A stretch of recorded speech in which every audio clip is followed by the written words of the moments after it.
welcome to this episode of Awaken and Ascend, where Avil Beckford shares how to embrace leadership reading and use the time you save reading books to do the things that truly matter to you. I'm Jennifer Regular, your podcast host, and also the soul illuminator at Lighting the Path. In this show, I get to interview spiritual change makers, conscious leaders, wellness advocates, and light workers and healers from around the world to share their wisdom to support you on your transformational journey of self-realization. These insightful conversations lead us into deeper awareness and light the path for embodying our truth. Avil Beckford is joining me today from Toronto, Canada, to teach effective reading strategies to accelerate your career. She is an expert interviewer, skilled writer, and published author. Avil is also the founder of the Invisible Mentor and the Art of Learning Leadership Academy. As an avid reader, she understands the benefits of reading every day. She created a system to train senior level professionals on how to read so they will get what they need to know from the books that they read. Art of Learning Leadership Academy is her membership site where you get to access bookish notes. Welcome, Avil. It is so wonderful to have you here. And such a great topic that we don't often hear about. I mean, we all look into self-help books and leadership books and learn more and feel inspired and get motivated. But it can take a lot of time. And sometimes those books pile up beside us. And, with great intentions, we want to read that and we don't get to it. So it's very useful that you're here today teaching us how we can make the time to do that and really gather what we truly desire from those books and bring them into our everyday life to really accelerate our career. So thank you and welcome. Thank you so much for having me. It's such a pleasure. So what inspired you on this path? How did you know that this is what you were meant to be doing? Well, sometimes good things come out of adversity. So back in October 2012, my mom died unexpectedly from a heart attack. And I just felt my heart shattered into so many pieces. So I thought to get through this, I needed to do something that I love, and that was reading. So I created a reading challenge for myself to read the world. I thought that I wanted to visit 30 countries via the books I read, okay? And I actually did that. But one of the things I noticed was when I was reading nonfiction book, I was experiencing deja vu. Haven't I read this before? Haven't I read this before? And I thought that there had to be a better way. So over the years, I've been researching and, I created a program and it has evolved since then. So I actually did the reading challenge in 2013, a few months after my mother had died, because it took a little bit of work to set it up, to figure out, how I was going to travel via the countries, buy the books and all of that. Thank you for sharing that. And what was it that inspired you to actually establish your academy? Okay, so I guess everything is an evolution. So I've always wanted to do book summaries because I read a lot and I review a lot of books, and I didn't want to do a carbon copy of what's out there. Mm-hmm. So it took me a while to see how I could differentiate myself. And I have a separate website for that, but that's because of the platform I'm using. I could bring over my website that I have for years and years and years, but I thought I didn't want to do that. I don't want to place all my eggs in one basket. So then the question became, so what are you going to call this new website? So I came up with the Art of Learning Leadership Academy, and it's a brand under the Invisible Mentor, just like the One Problem is under that, is a brand under that as well. So that's how that came about. So my bookish notes are different from book summaries. There's a lot more going on. Yeah. And I always say to members, don't do more than one a day. So obviously you have the book summary, but when I do training on leadership reading, I always say to them, if you want to get knowledgeable on a topic, you cannot read one book. You have to read at least 3 to 5 books. So based on a theme, I curate bookish notes together to form a course. So let's say, for example, Jennifer, you're interested in time management. Instead of getting one book, you would get 10 books by 10 bookish notes by 10 different authors. So different points of view and multiple perspectives. So there's also a section in the bookish notes called Avil's Musings. And that's where I talk about the book, and sometimes I connect it to other books that I've read.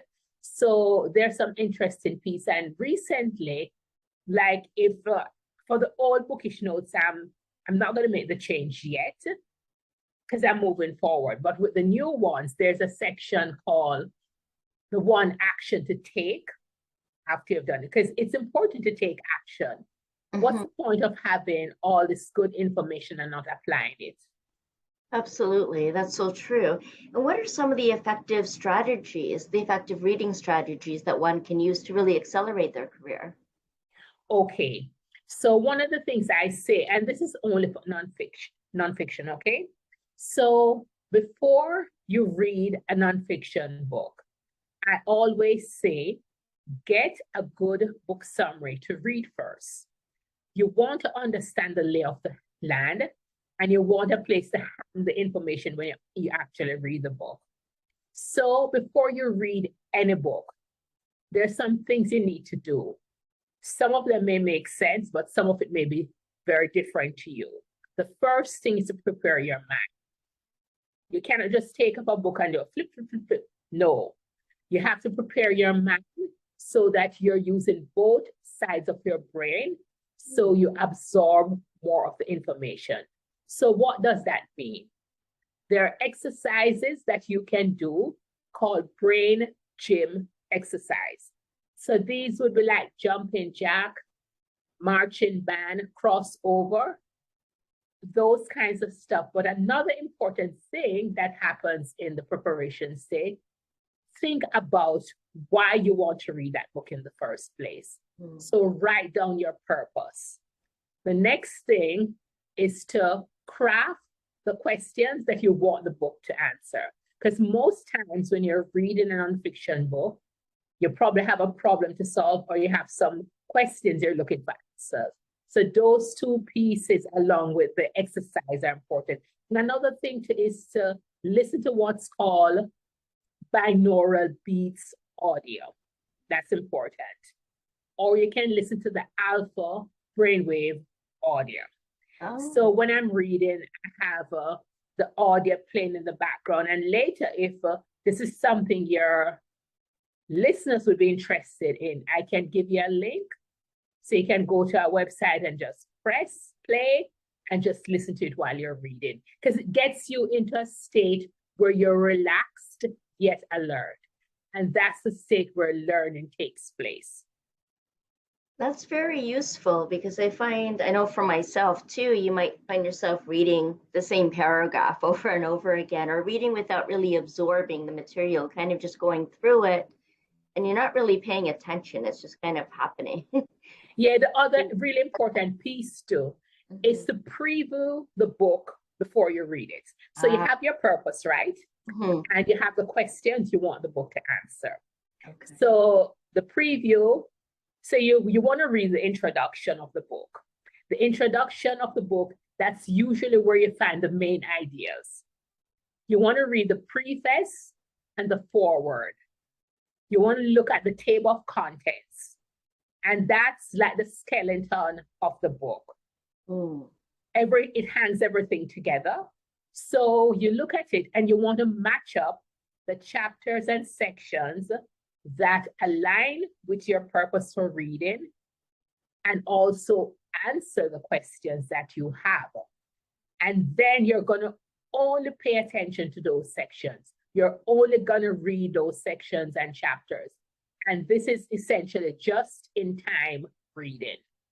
You're reading to learn what you need to know. And that's the concept behind leadership reading. So that's how you can create some kind of structure, intention, and purpose around the reading. Because if your intention is to accelerate your career, okay, what's going to support that? How am I going to be able to accelerate my career? How is this information going to be useful in me consciously choosing the path forward? Exactly. Mm, very helpful. Thank you so much. And what kind of responses do you get when you're dealing with senior leaders and you're supporting them in their reading habits so that they can accelerate their career, they can move ahead in their purpose and really elevate what what they're doing, what their outcomes are going to be. It's interesting because senior level executives, they get it. Mm. You don't have to give them a whole lot of explanation, okay? They're very busy. So if you can teach them a methodology that helps them to process a book faster, then they're all for it. A lot of people suffer from the fear of missing out. So they're thinking that if they do not read a book cover to cover, they're going to miss out. But what they do not understand is that traditional publishers have word counts, okay? So sometimes authors have to pad the books to satisfy that word count. So recently, a friend of mine, she wrote a book, and at 40,000 words, she thought the book was finished. Her publisher said he wanted at least 60,000 words. In this situation, they compromised, and she added another 10,000. Why did she have to do that? So you have to satisfy this thing. The other thing that people don't know is that decades ago, this educator by the name of Russell Stover, he did a study, and he found that on the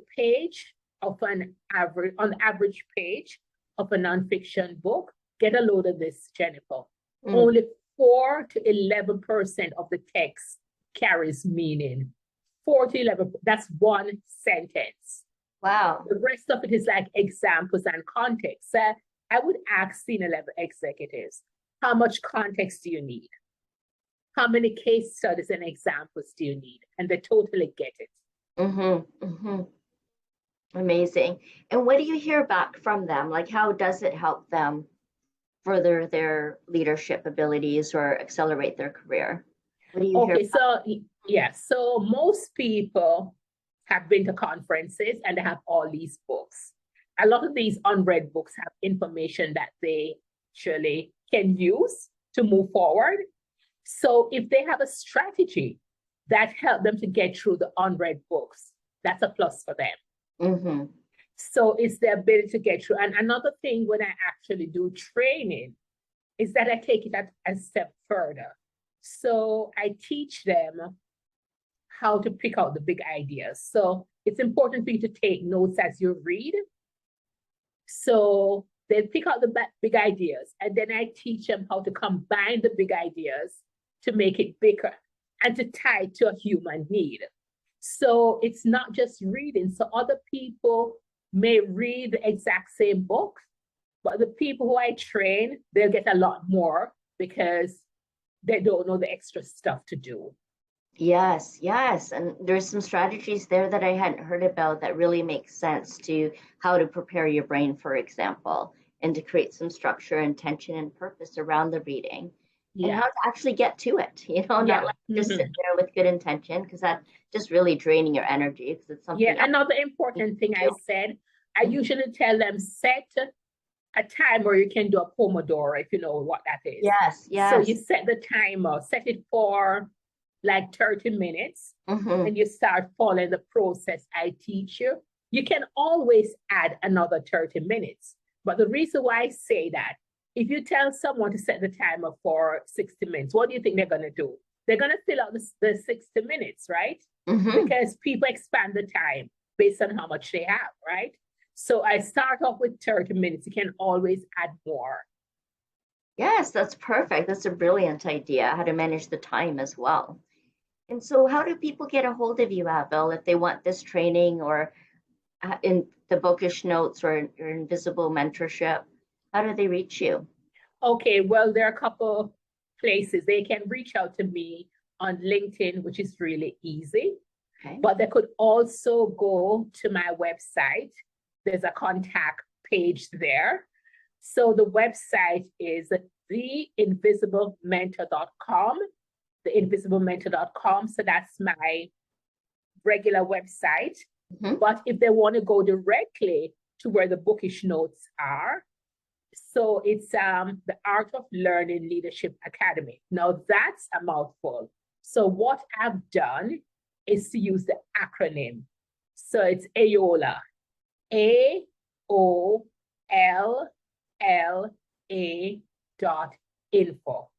Okay. AOLA.info. So that makes it easy. All right, perfect, perfect. What is the key message that you're wanting to leave people with today? I guess the key message would be it's important to read every day instead of waiting and then one day you read for 3 hours. You can do that if you want to, but it's best if you read a little every day to build up that habit. Another thing I didn't say, which is a key takeaway, is let's say someone works in a certain industry in a certain area. I don't want that person to only read books about that area. I want them to step outside of their silo of specialization and read other books. That becomes critical because sometimes you're grappling with a problem in your industry, but it has been solved elsewhere. It could be solved in another country. So that's why you need to do that. So those would be the key messages. Read, try the leadership reading. Mm-hmm. After a while, you'll get comfortable and not worry about the fear of missing out because you'll realize the benefits and read outside your specialization. That makes so much sense because that's how you grow and expand. And I am so grateful for all the strategies that you shared with us today and the insight and, of course, your beautiful presence, Avil. Thank you so much. Thank you. Thank you. And I'll make sure those links are in the video description there so that everyone can just click onto that and learn more, discover more, and experience more of what you can be learning and growing from. Thank you so much for everyone that has been listening and watching. I appreciate you tuning in, and make sure you join us every Wednesday at 3 p.m. Pacific so that you can move with us into an integrated higher consciousness model of living. Thank you, and we'll see you again next time.